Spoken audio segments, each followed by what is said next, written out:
America అధ్యక్షుడు Donald Trump ఇరాన్పై మరింత తీవ్రమైన ఆర్థిక ఒత్తిడికి తెరతీశారు. ఇరాన్తో ఒప్పందం కుదరకపోవడంతో చరిత్రలోని అత్యంత కఠినమైన ఆర్థిక చర్యలు తీసుకుంటామని ట్రంప్ ప్రకటించారు. ఇరాన్కు ఆర్థికంగా, వాణిజ్యపరంగా సహాయం చేసే దేశాలపైనే చర్యలు ఉంటాయని హెచ్చరించారు. మరోవైపు ఇరాన్ కూడా వెనక్కి తగ్గే పరిస్థితిలో కనిపించడం లేదు.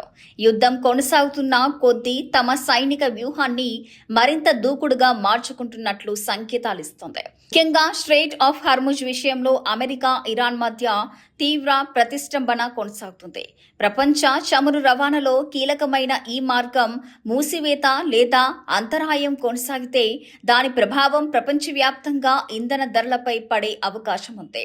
ఇక ఇరాన్ నాయకత్వం విషయంలో కూడా భారీ మార్పులు చోటు చేసుకున్నాయి. గతంలో ఇరాన్ సుప్రీం లీడర్గా ఉన్న అయాతుల్లా అలీ ఖమేనీ అమెరికా ఇజ్రాయెల్ దాడుల్లో మరణించగా ఆయన తర్వాత ముస్తాబా ఖమేనీ నాయకత్వంలో ఇరాన్ వ్యవస్థ కొనసాగుతుంది.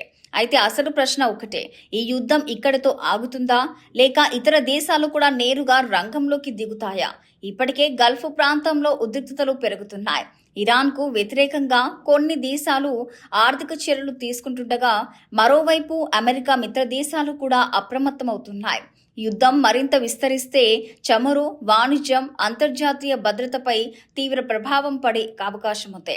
ఇక అందుకే ప్రస్తుతం దీనిని నేరుగా మూడో ప్రపంచ యుద్ధం ప్రారంభమైంది అని చెప్పలే. కానీ అమెరికా, ఇరాన్ ఘర్షణ ఇతర దేశాలకు విస్తరించే పరిస్థితి వస్తే అది ప్రపంచవ్యాప్తంగా పెను సంక్షోభానికి దారితీసే అవకాశం మాత్రం ఉంది.